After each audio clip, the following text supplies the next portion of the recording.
the Giron waterfall hike, about ready to go, and I'm so excited to go. It's so cloudy and gloomy here. I'm a little nervous because it's hard to breathe in this altitude, but I'm way excited.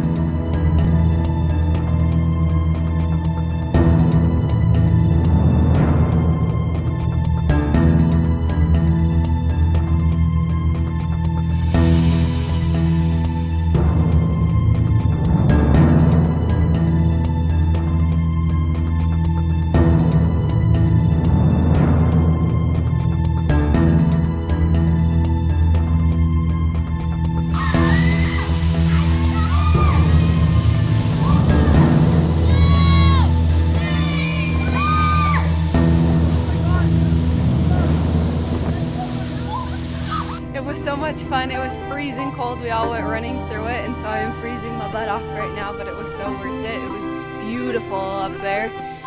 I'm freezing cold, and I have to hike all the way down in wet jeans and wet shoes.